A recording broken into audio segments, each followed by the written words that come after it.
ब्रह्मा जी के जो मानस पुत्र हैं वो कौन है?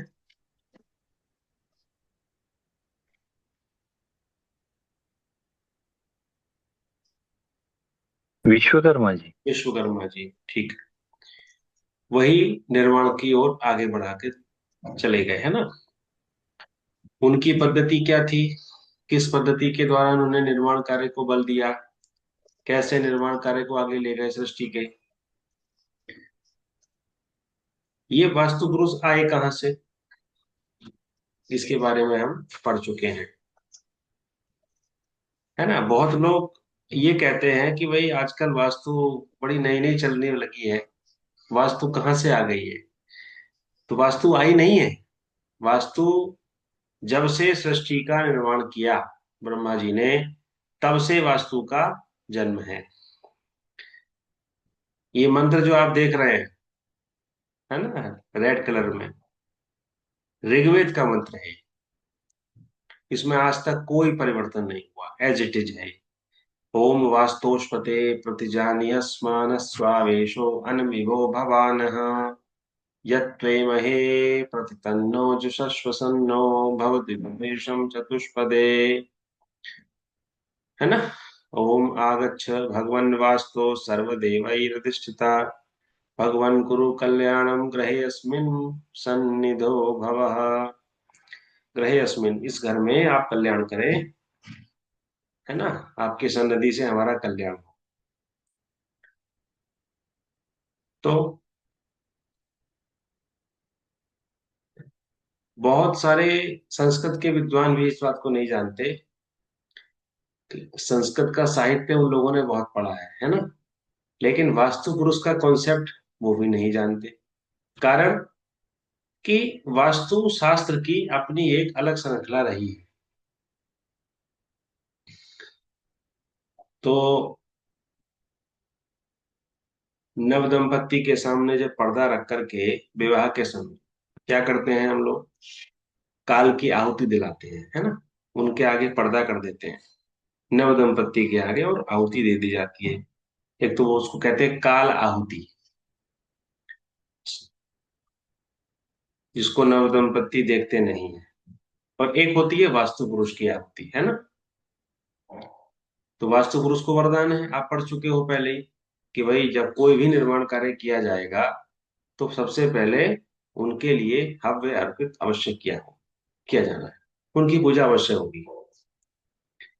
तो ऋग्वेद में जो भी रचनाएं आई हैं वास्तु से संबंधित, हालांकि अंग्रेजों ने तो उनका काल बहुत थोड़ा बताया, 5-7 हजार वर्ष ही कहा है उन्होंने। लेकिन कोई भी नियम बनाने में और उस नियम की पालना करने के लिए जो अवलोकन ऑब्जर्वेशन करने पड़ते हैं, वो कोई कुछ वर्षों की बात नहीं होती, है ना। कम से कम ये मान करके चलिए आप, 10-20 हजार वर्ष तो उस शोध को आगे बढ़ाने में लगते हैं, है ना। कि सूर्योदय होता है, कहाँ से होता है? पूर्व दिशा में होता है। अब उसको देखा होगा ऋषियों ने, आने वाले समय तक उसको देखा गया होगा, मध्याह्न में कहाँ जा रहे हैं, अस्त कैसे हो रहे हैं, है ना। वो ऑब्जर्वेशन के आधार पर ही तो रूल बनते हैं। तो अब कोई घटना घटित हुई, 100 में से 90 बार हो गई, 10 बार नहीं घटित हुई, तो क्यों नहीं हुई? मान लीजिए सूर्योदय नहीं दिखाई दिया, कारण क्या था?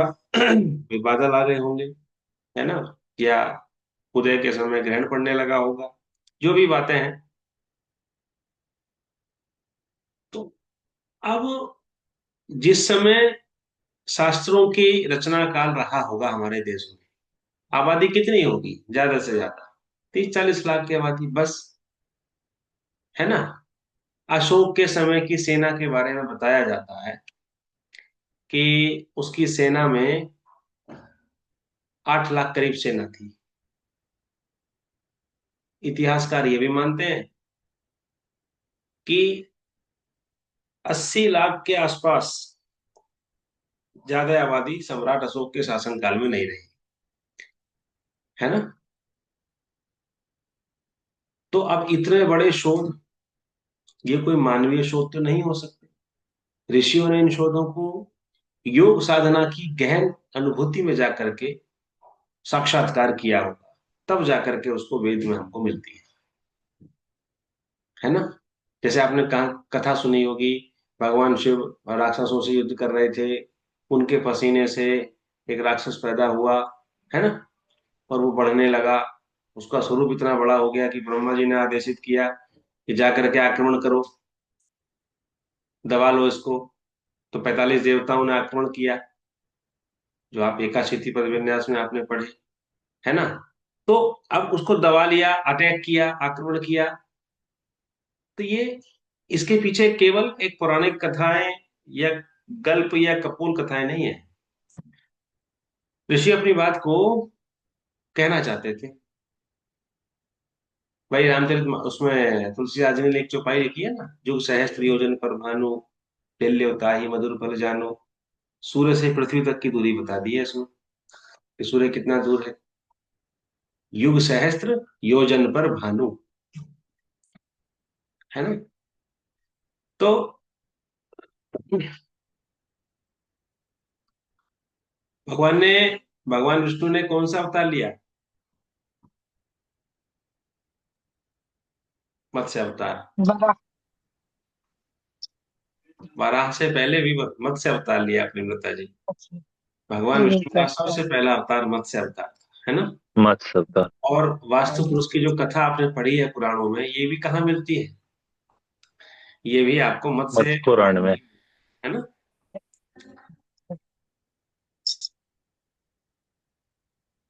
तो जिन राक्षसों से युद्ध चला, वो कौन थे?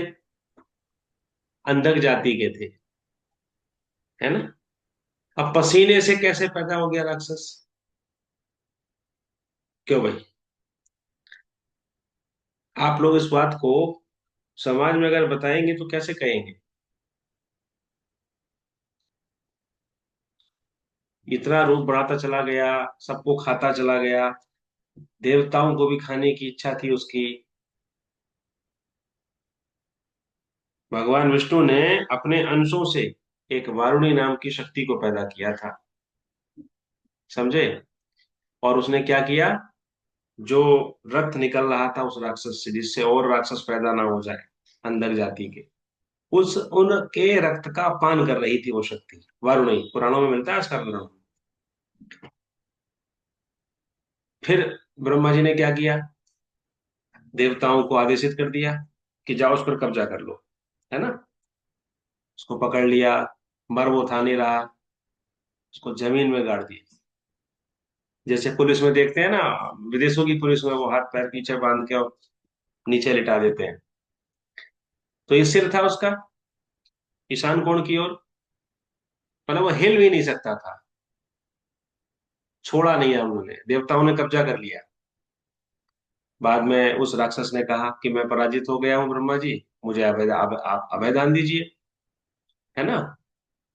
तो ब्रह्मा जी ने क्या कहा, ठीक है, जहां हो वहीं रहो, तुमको आहार मिल जाएगा, हव्य मिल जाएगा।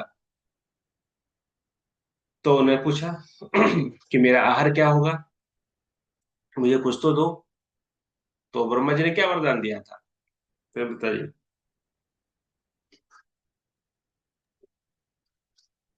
बताइए। जी अगर वो हवन वगैरह ये सब नहीं मिला तो उस पुरुष मतलब जो उसके मालिक रहेंगे उनको खा लीजिए। हाँ, जो भी निर्माण किया जाएगा उसका हव्य आपको जरूर मिलेगा, ये ब्रह्मा जी का वरदान, है ना। जी। जी। और तुम्हारी पूजा के बिना जो भी निर्माण करेगा या वास करेगा, आप क्या करना, आप उसी को अपना आहार बना लेना, है ना। आत्मा सुना देंगे। तो मतलब क्या है इसका, सीधा सीधा, कि जो वास्तु के नियमों की पालना करे भूखंड पर, उसकी उन्नति हो, और जो नियमों की पालना ना करे उसका पतन हो जाए, ये इसका मतलब था। अब वास्तु पुरुष क्या है, इसका वैज्ञानिक संबंध क्या है? देखा है आपने वास्तु पुरुष कहीं? सोनी जी आवाज आ रही है?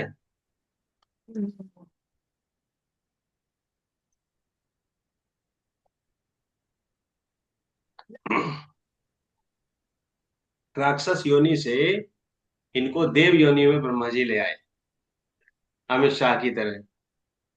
किसी भी कांग्रेसी को, किसी भी पार्टी के व्यक्ति को बीजेपी में शामिल कर लेते हैं, है ना। पहले क्या होता था, धरती पर मनुष्य और देवता साथ साथ रहते थे, एक साथ। खाते क्या थे? कल्प वृक्ष दे दिया था ब्रह्मा जी ने कि इससे जो मांगोगे वो तुमको सब मिल जाएगा। बाद में क्या हुआ?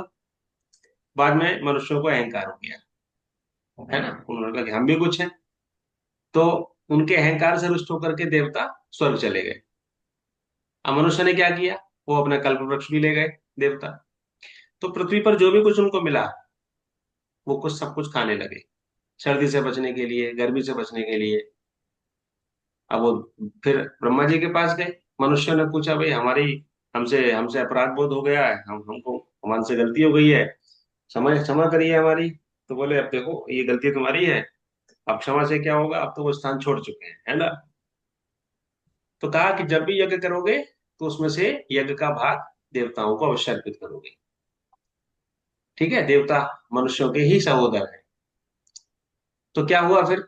मनुष्यों ने यज्ञ करना शुरू किया, और अब जो आहुति दी जा रही थी देवताओं को, वो कहीं की कहीं पहुंच रही थी। इंद्र को अर्पित कर रहे हैं तो पता चला वो गणेश जी के पास पहुंच रही है। गणेश जी को दे रहे हैं तो पता चला वो लक्ष्मी जी के पास पहुंच रही है।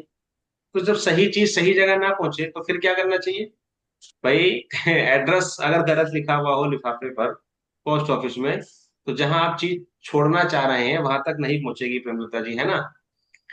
तो देवताओं के जी। लिए आहुति सही समय पर पहुंच जाए, उसके लिए क्या करना चाहिए था? अग्नि देव की जो पत्नी थी वो कौन थी? अग्नि। कौन थी अग्निदेव की पत्नी? अग्नि के स्वाहा। हाँ, तो स्वाहा के माध्यम से कहा कि जब तक स्वाहा का उच्चारण नहीं करोगे तब तक संबंधित देवता तक वो अग्नि नहीं पहुंचेगी। एक मिनट, जरा फोन आ रहा है।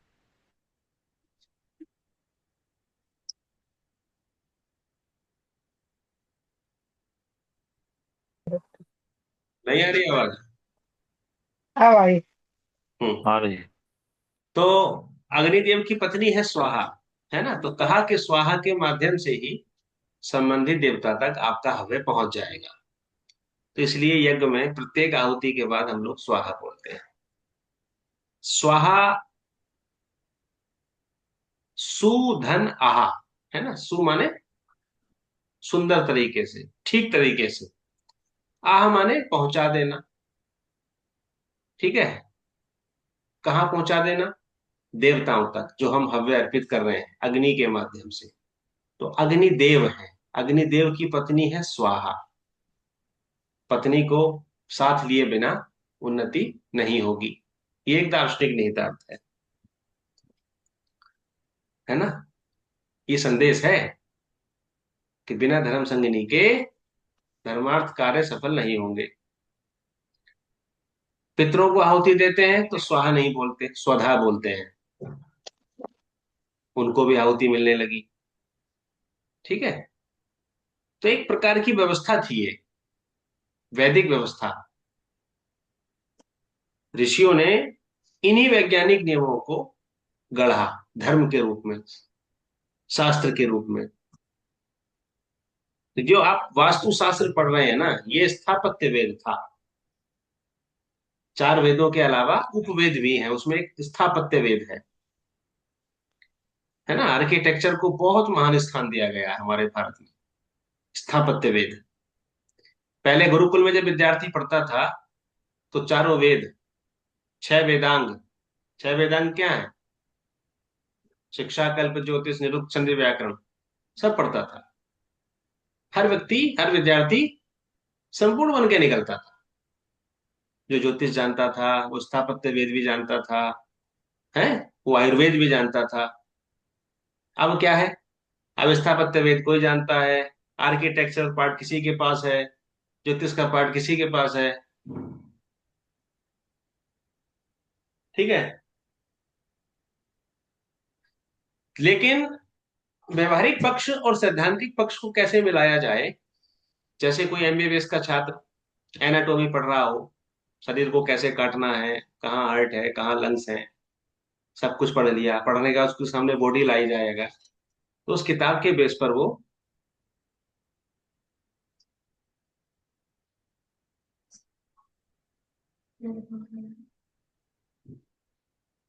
क्या चीज।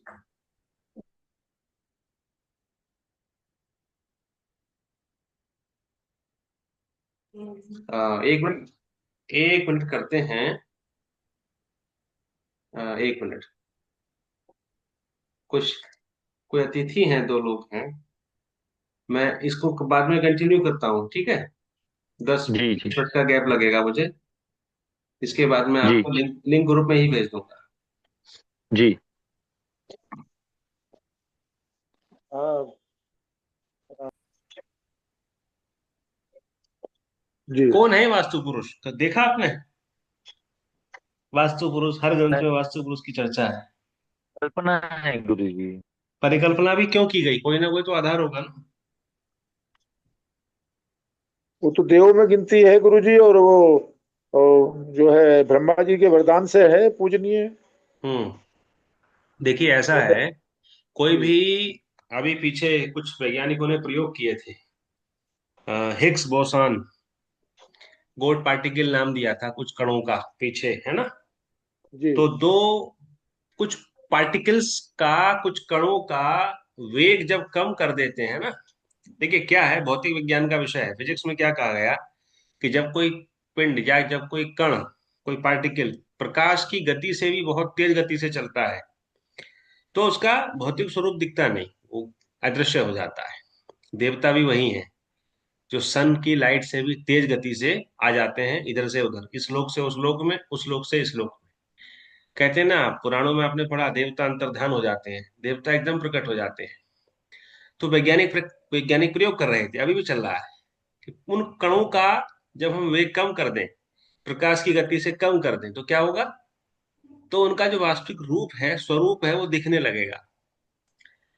समझ रहे हैं? तो वास्तु पुरुष जो बढ़ता चला जा रहा था, मान ऐसे समझिए एक पार्टिकल था, कोई बढ़ता चला जा रहा है, कोई पिंड बढ़ता चला जा रहा है। उधर से ब्रह्मा जी ने कहा, देवताओं को आदेशित किया, जाओ भाई अटैक करो, आक्रमण करो। देवताओं ने अटैक किया।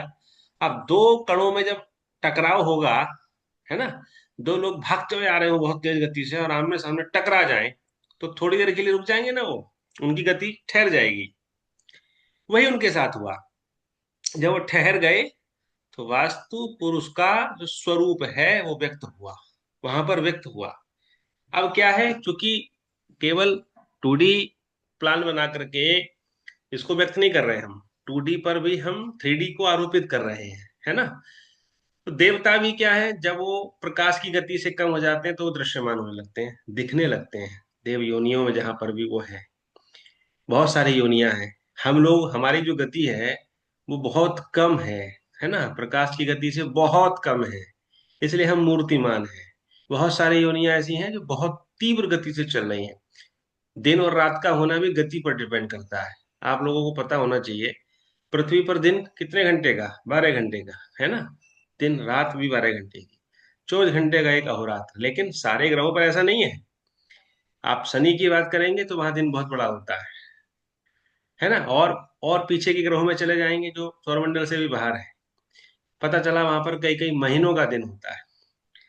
तो सारा जो समय है, जो काल है, उसके कारण ही समय बदलता है। यानी टाइम को और काल को और समय को, टाइम को और वेलोसिटी को हम अलग नहीं कर सकते। कोरिलेट किया ऋषियों ने इसको।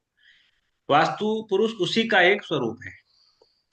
विश्वकर्मा जी, भगवान विश्वकर्मा का क्या स्वरूप है? भगवान विश्वकर्मा ने ही निर्माण की जो देवी है, जो शास्त्रीय परंपरा रही, उसका निर्वहन किया उन्होंने, है ना? विश्वकर्मा जी उसके प्रवर्तक कहे गए। विश्वकर्मा जी ने जो सिद्धांत दिए, उन्हीं सिद्धांतों का के आधार पर निर्माण कार्य किए गए, विशेष रूप से उत्तर भारत में। दक्षिण भारत में मय को लेकर के आगे चलते हैं। ये है वो वास्तु पुरुष का कॉन्सेप्ट। लॉन्गिट्यूड लैटिट्यूड्स होते हैं ना ग्लोब में, आपने देखे होंगे, कुछ खड़ी लाइनें हैं, कुछ पड़ी लाइनें हैं। अब वास्तु पुरुष कुछ नहीं है। वास्तु पुरुष अक्षांश, देशांतर रेखाओं के अनुरूप, ये जो आप 10 खड़ी रेखाएं देख रहे हैं, विशोखा ज्वाला जना प्रिया विमला, पढ़ा था ना आपने 10 रेखाएं, ये शिराएं। ठीक है। तो जी अब एक एक व्यक्ति को कैसे बताते भाई, एक एक व्यक्ति को कैसे बताते कि ये लॉन्गिट्यूड्स है, ये लैटिट्यूड्स है। सामान्य जन को हर विज्ञान का हर एक प्रकरण बताना संभव नहीं है। इसलिए ऋषियों ने क्या किया, इन रेखाओं को देवियों के माध्यम से व्यक्त किया। ये देवियां हैं, है ना। आज भी कहते हैं ना, पीपल वृक्ष में ब्रह्म का वास है। कौन ब्रह्म का वास है? ब्रह्म तत्व क्या है? ऑक्सीजन तत्व है। पीपल के वृक्ष में ऑक्सीजन देने की दर ज्यादा है। इसलिए एक एक विज्ञान ना समझा करके, ये साइंटिफिक अप्रोच ना समझा करके, ऋषियों ने धर्म की पालना से विज्ञान को पहुंचा दिया, है ना। धर्म तत्व में ही विज्ञान तत्व है, अलग नहीं है दोनों। लेकिन उस विज्ञान तत्व को धर्म की शब्दावली के रूप में पिरोया, ताकि आम जनमानस, भारत की जो धर्म भीरू जनता है, वो उसको बहुत आसानी से समझ ले। तो ये 10 देवियां, 10 खड़ी देवियां, ये लॉन्गिट्यूड लैटिट्यूड्स हैं। वास्तुशास्त्र में कहा कि इन रेखाओं के पैरेलल जो भी निर्माण आप करेंगे वो शुभ होगा, उन्नतिदायक होगा। आपकी दीवारें इसकी पैरेलल जितनी होंगी, है ना, और जितना इससे अवरोध आता चला जाएगा, जितनी मात्रा में अवरोध आता चला जाएगा, उतनी ही मात्रा में आपका निर्माण अशुभ होता चला जाएगा, लॉन्गिट्यूड और लैटिट्यूड की तुलना में, है ना। परम शायिक 81 पद वास्तु में बांटा गया। कहाँ कौन से देवता हैं? देवता क्या है? ऊर्जा है। ऊर्जाओं को अभिव्यक्त करने की शक्तियां हैं, देवताओं के माध्यम से निरूपित किया गया, है ना। ब्रह्म स्थान, आजकल लोग कहते हैं मैंने तो ब्रह्म स्थान पर एक ईंट भी नहीं रखी, कॉलम भी नहीं है मेरा ब्रह्म स्थान। अरे ब्रह्म स्थान कोई पॉइंट नहीं है। ब्रह्म स्थान की अगर आप बात करते हैं तो 64 पद के विन्यास में 4 पद वो ब्रह्म है। 81 पदीय वास्तु में 9 पद ब्रह्म है ना। हम लोग प्राय भूल कर जाते हैं कि एक मिडिल पॉइंट को हम लोग ब्रह्म स्थान समझ लेते हैं। वो 9 पद ब्रह्म स्थान है, उसमें आपका, उसमें भी कौन सा, जो विशेष मर्म स्थान है उनमें, है ना। विशेष रूप से उन मर्म स्थानों में तो कोई निर्माण, कोई पिलर, कोई बीम इत्यादि नहीं होना चाहिए। अब ध्यान से देखिए आप, पद वास्तु का अरेंजमेंट किस प्रकार किया गया। 64 पद में 4 पद दिए ब्रह्म को, 6.25%। 81 पदीय वास्तु में 9 पद दिए गए, 11.11%। 100 पद में और बढ़ गया 16। जितना बड़ा भूखंड उतना बड़ा पद, है ना। आप देखेंगे 196 पद में 32 पद दिए गए। तो क्यों दिए गए? 64 में 4 ही क्यों दिए गए? ये एक शोध का विषय है, इसको तो मैं भी नहीं जान पाया। 81 में 9 ही क्यों दिए गए? इसके लिए ग्रंथ खंगालने पड़ेंगे, साइंस, थोड़ा साइंटिफिक अप्रोच भी रखनी पड़ेगी वहां तक पहुंचने के लिए अभी, है ना। ये अभी ये अभी नहीं खोजा गया कि 64 में 4 ही क्यों है, 100 में 16 क्यों है, 81 में 9 क्यों। आप लोग खोजिए, आप लोग खोज सकें तो बताइए। ये ब्राह्मण ग्रंथों में बताया गया है। चिदात्मा स्वरूप हमारा जो चंद्रमा है ना, चंद्रमा का जो पृष्ठ भाग है जो दिखाई नहीं देता, उसको पितृलोक कहा गया। 99% नो नो 99.9999% जो जीवात्मा यहाँ से जाती है मृत्यु के बाद, वो चंद्रमा के, है ना, वो जो ऊर्ध्वलोक है, चंद्रमा के पीछे पृष्ठभाग, वहां चली जाती है पितृलोक में। चंद्रोर्ध भागे पितरो वसंती, ऐसे करके हमारा सिद्धांत ग्रंथों में भी लिखा गया। चंद्रमा का जो ऊर्ध्व भाग है वही पितृलोक है। ठीक है। अब उस वास्तु पुरुष को हमने स्क्वायर शेप में परिकल्पित किया। उसमें हमारा भाई एक दुकानदार है, घाटे में चला गया, तो क्या किया, उस शॉप को बेच दिया, दुकान को निकाल दिया। कहां से निकाला, है ना। तो इस बेस पर, इस आधार पर हम लोग निश्चय करते हैं कौन सा हिस्सा कटा, सिर कटा कि हाथ कटे कि पैर कटा कि भुजा कटी, नहीं लेना है। ऐसे क्रॉसिंग हमको नहीं करनी है। मेन गेट, जो 32 पद हमने पढ़े थे, किस पद से किस चीज का, अग्नि भय शिखी पद पर देख, शास्त्रों में लिखा है शिखी पद पर अग्नि भय, बस, इससे ज्यादा नहीं लिखा। मैंने बहुत सारे घरों में देखा, इस पद पे द्वार हो तो पटाखों से आग लग गई, बिजली का करंट पकड़ लिया, अर्थिंग हो गई, समझ रहे हैं। बंदूक की गोली चल गई, ऐसे डिफाइन नहीं किया गया, ऐसे एक्सप्लेन नहीं किया गया ग्रंथों में। आपको एक शब्द के पीछे जाएंगे ना, हम सब पढ़ चुके हैं, ज्यादा विस्तार में मैं नहीं जा रहा हूं। पर्जन्य कौन है? बादल है देवताओं के, कन्या संतति अधिक पैदा होती है ना।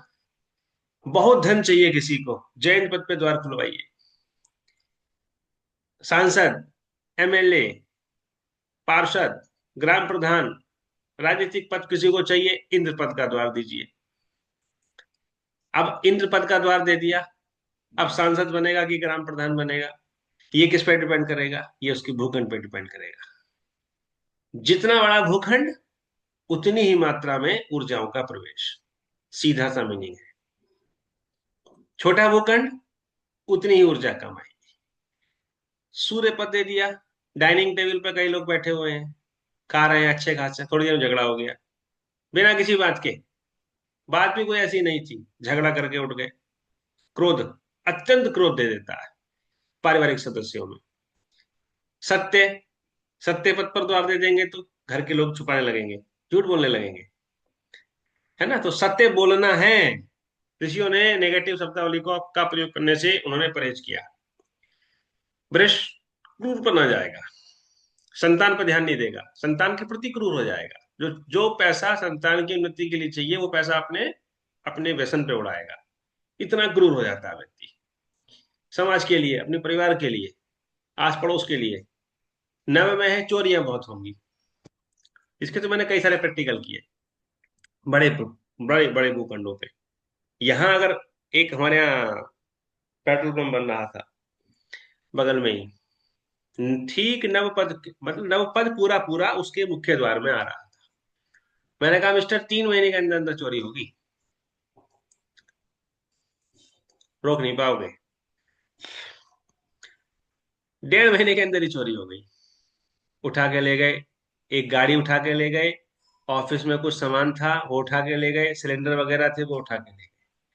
कह रहा ये कैसे, ये कौन सा चमत्कार है? चमत्कार नहीं, गणित है, वास्तु का गणित है। अनिल पद पे आ जाए, ठीक है, तो अग्नितत्व बढ़ जाएगा। अल्प पुत्रता कहा शास्त्रों में, संतान थोड़ी होगी। पूषा और वितत को त्याज्य कहा गया, यहाँ द्वार नहीं होना चाहिए। केवल दक्षिण दिशा में गृहक्षद नामक पद जो है वो सर्वाधिक शुद्ध है। बहुत सारी फैक्ट्रियों में दक्षिणाभिमुख जो जिनमें द्वार है, वहां पर ये अगर आपने द्वार खोल दिया, ठीक है, तो भोजन की वृद्धि, पान की वृद्धि, पुत्र वृद्धि, लेकिन सीमा है एक जन्म से ज्यादा नहीं, एक पीढ़ी से ज्यादा नहीं। दूसरी पीढ़ी फिर डाउन हो जाएगी, है ना। पीढ़ियां सुधारनी है तो उसके लिए भल्लाट, भल्लाटे विपुलाश्रया, वराहमिहिर ने लिख दिया बृहद संहिता में। विपुल लक्ष्मी चाहिए तो भल्लाट पर द्वार खोल दीजिए। यम, पितरों का स्थान यहाँ पर है ना, दीपदान करना चाहिए इस पद पर। गंधर्व है, कृतज्ञता आ जाती है। हालांकि ये पद संगीत अभ्यास के लिए बढ़िया कहा गया। संगीत अभ्यास के लिए 3 पद बढ़िया है। कौन कौन से?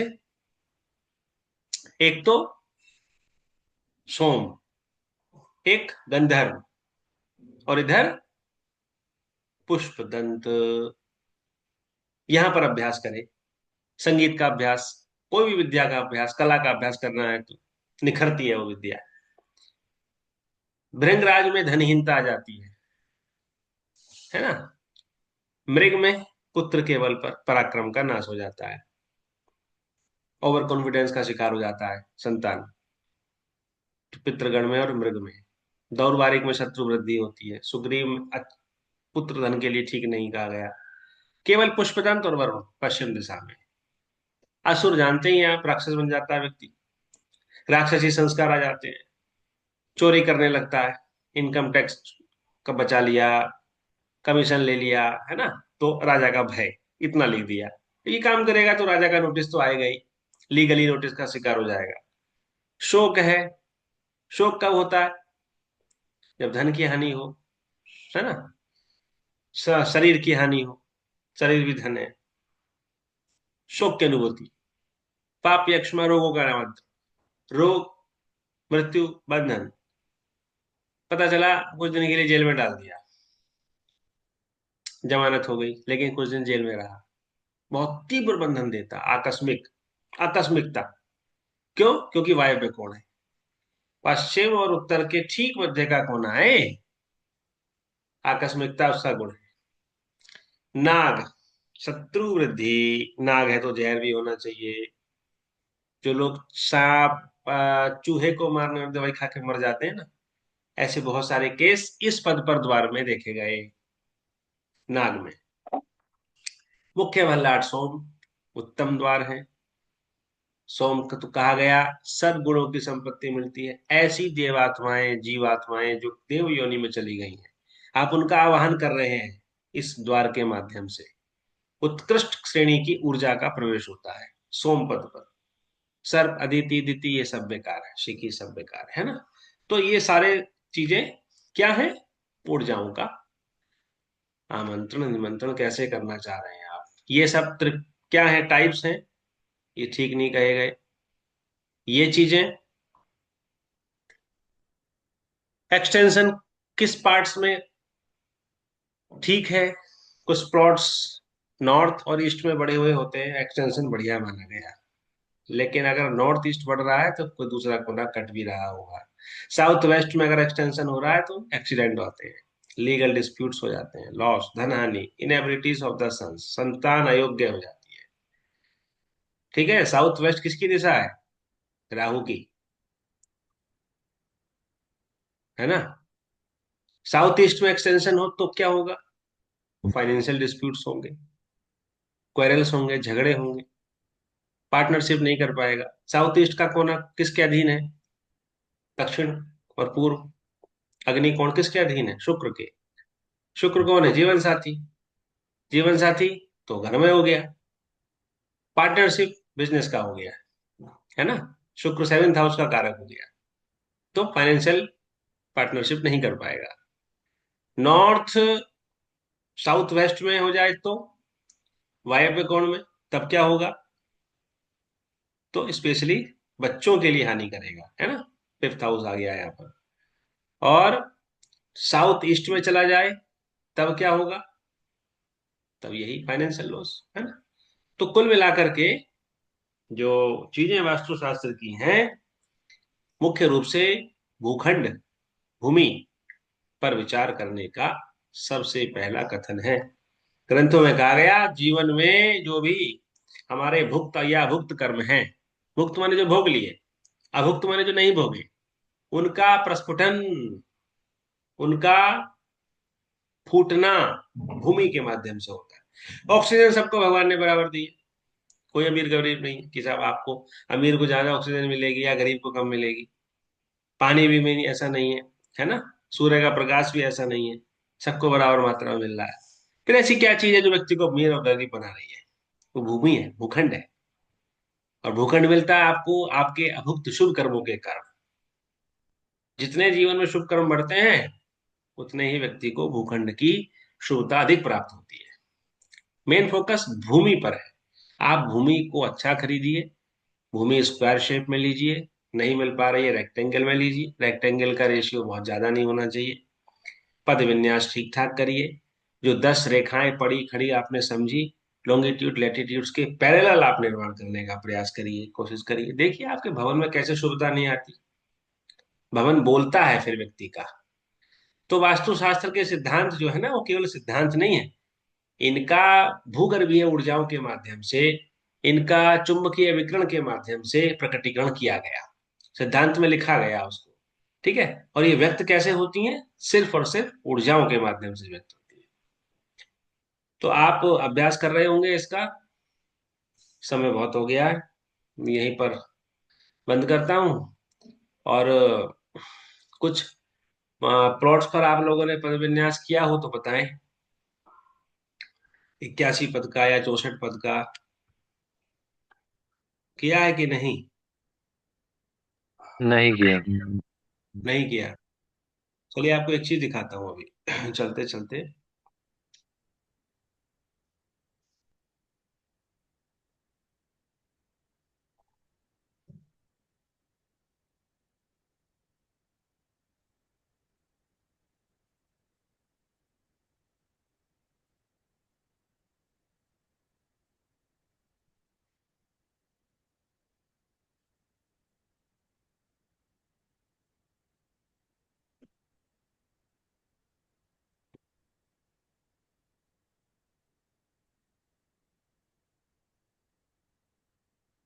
चतुष्षष्ठी पद विन्यास किस लिए करते हैं?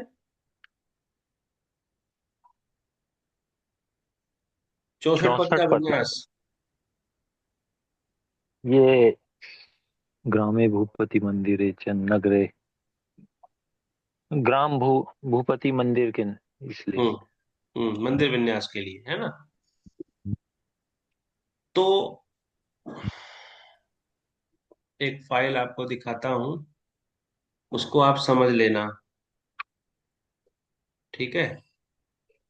64 पद का विन्यास कैसे होता है? ब्रह्मा वेद पदस्तेन। ब्रह्मा जी के कितने पद हैं?